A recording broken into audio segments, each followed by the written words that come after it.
saya ditanyakan kepada Bang Saud sebagai mantan Wakil Ketua KPK ya, kalau melihat deretan Liga Klasemen Korupsi Indonesia, masih kaget-kaget nggak sih ngelihat ada angka korupsi 1.000 triliun, hampir 1.000 triliun di Indonesia? Atau udah biasa aja, Bang? Kalau saya bilang sih judulnya aja udah kontroversi. Harus ya, sesuai dengan program. Kenapa berani-beraninya bilang ini mesti liga gitu? Kalau liga itu berarti kan besar, angkanya kan besar-besar semua dari 10 itu.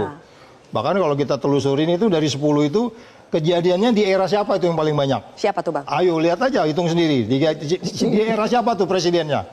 Nah, kalau kita ngerti environment, sosial dan governance, itu orang di Pertamina nggak akan keluar dari yang namanya Euro 5. Euro 5 itu adalah nggak ada cerita kamu import apa namanya itu Pertalite yang 90, karena Euro 5 itu 92 semuanya. Itu syarat Euro 5 yang dikatakan itu adalah untuk menyelamatkan bumi dan seterusnya. Kenapa ini terjadi? Karena memang tadi kita nggak paham yang namanya environment, sosial dan governance. Environment yang nggak dipikirin, sosial yang ngaco, governance-nya apalagi? Governance yang benar itu kan selalu transparan, akuntabel, bebas dari konflik kepentingan, fairness nggak nih? Baru kemudian anti korupsi. Jadi memang kalau bilang itu gelap, saya bilang bukan hanya gelap. Oh, bukan Indonesia gelap. Of the darkness itu terjadi di negeri ini gitu loh. Maksudnya memasuki masa era kegelapan. Era kegelapan. Kita nggak meniadakan apa yang disebutkan oleh Mr. Presiden bahwa dia sangat apa namanya, dan ini nggak pernah kita dengar di presiden sebelumnya loh. Almost every week they talking about anti-corruption. Tapi kan kita nggak mau hanya ngomong kan, iya kan? Tadi kan dibilang apa namanya itu ikan busuk dari kepala. Kepalanya siapa? Ayo kalau kita tanya, kepalanya siapa? Siapa kepalanya siapa ini? Apalagi kalau kita bicara ikan kenapa busuk dari kepala itu kan karena mulutnya banyak enzim tuh ikan itu. Iya kan? Iya, karena banyak enzim cepat busuk dia. Bang Saud, kaget gak sih kalau misalnya tadi 10 besar ya, itu didominasi oleh perusahaan-perusahaan plat merah negeri kita? Ya itu tadi, mereka tuh dicari ESG, dan mereka juga paham ESG itu. Tapi nggak dijalanin.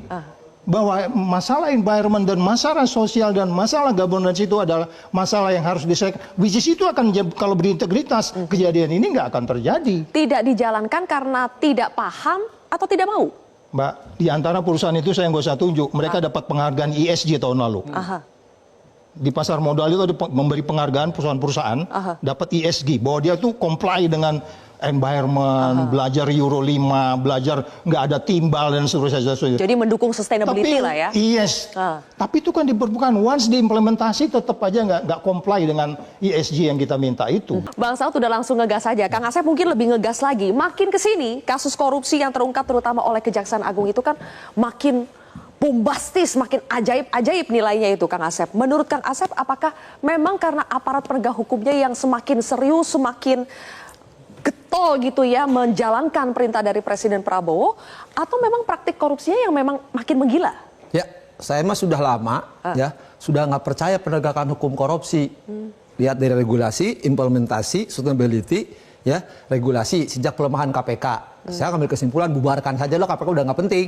Komisionernya kena kasus, ya main dari tahanan sampai apa. Kemudiannya kasus-kasus kena kan, dimainkan, tidak pernah selesaikan perkara, Hakim Agung tidak sudah jelas dua kena, nggak ditindaklanjuti. Saya sudah kepada dunia lahir batin sudah nggak ridho lagi. Kedua, saya berharap di kejaksaan muncul-muncul. Tapi kejaksaan pasal terakhir Richard Jacob itu barang bukti saya lebih dari segitu. Harusnya kena kan ke hakim-hakim lainnya, tapi tidak dilanjuti, berhenti di situ saja. Tadi saya berharap secerca harapan gitu, tapi sekarang sudah nggak ada. Jadi secara regulasi juga sudah dilemahkan, implementasi penegak hukumnya bukan penegakan hukum, ya. Tidak ada kelanjutan, perkara-perkara harusnya dibuka terus dari itu mulai Hambalang, EKTP. Kasus mafia peradilan itu ya? Oh, mafia peradilan udah jelas. Kan sekarang harusnya kan nama-nama Hakim Agung 2 itu kena, yang lain kena. Nyebut pengacaranya disebut. Kenapa nggak ditindaklanjuti? Seolah di situ kan tersandera, ya. Ada selesaikan secara damai, makanya nggak salah. Ini dari kasus Ronald Tanur ya, yang berkembang parah lagi itu kan, harusnya kan melebar terus karena sebut kan nama-nama itu. Kenapa tidak lanjuti gitu oleh penegak hukum? Artinya di barang bukti maupun penyebarannya. Artinya apa? Nggak salah kalau orang menyebut NKRI, Negara Koruptor Republik Indonesia. Karena tadi semboyannya kita GBHN, gede bacot, hasil nihil gitu. Nah, ada yang lebih parah lagi. Tadi kumpulannya BUMN. Milik nenek moyang lu ini.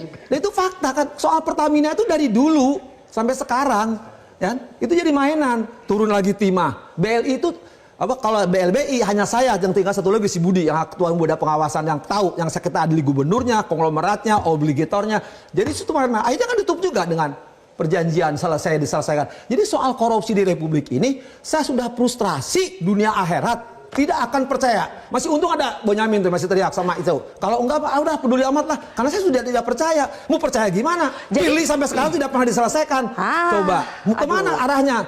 Coba. Jadi semakin banyak yang dibongkar. Dia mau diapain lagi? Karena itu makanannya mereka. Makanan mereka maksudnya penegak hukum juga. Bagi-bagi.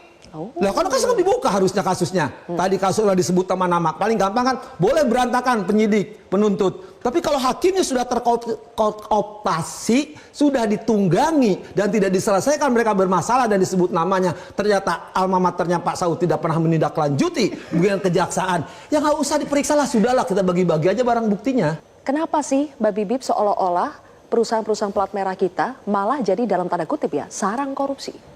Karena memang korupsi itu kan ibaratnya mencuri tapi pakai kekuasaan. Nah, kekuasaan itu letaknya tentu saja di area pemerintahan, DPR dan semuanya termasuk hakim-hakim juga. Nah, sementara BUMN itu juga jadi sasaran empuk untuk mencuri uang rakyat karena mereka menjalankan usaha-usaha dengan uang negara.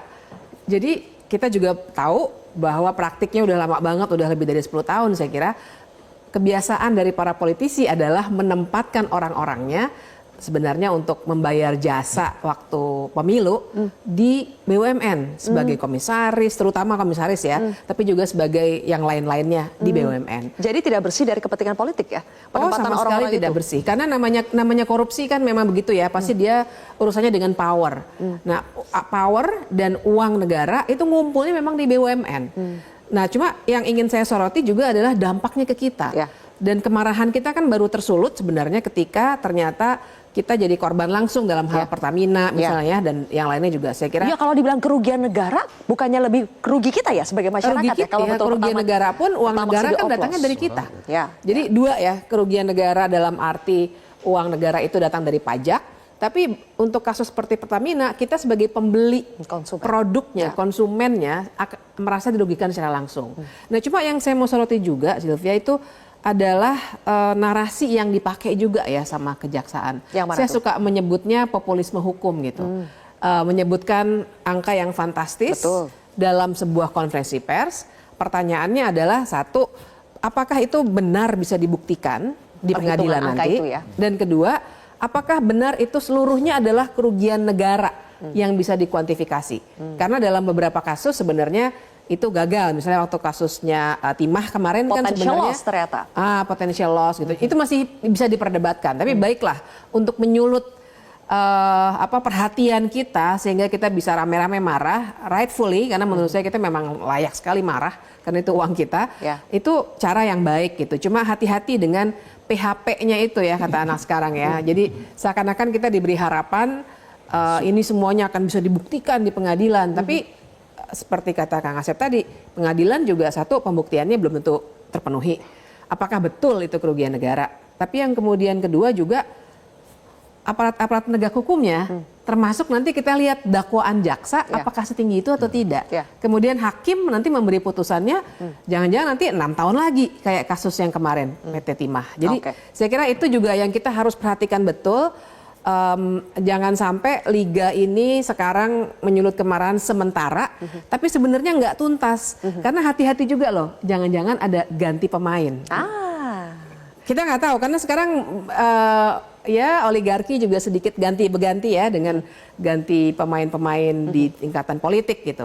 Nah, jadi bukannya saya mengecilkan apa yang dilakukan oleh kejaksaan, tapi artinya kita harus lebih kritis untuk melihat ini. Apakah misalnya cuma sekian orang yang sudah dipajang oleh kejaksaan yang akan diusut, jangan-jangan berhenti di situ sebagai tumbal.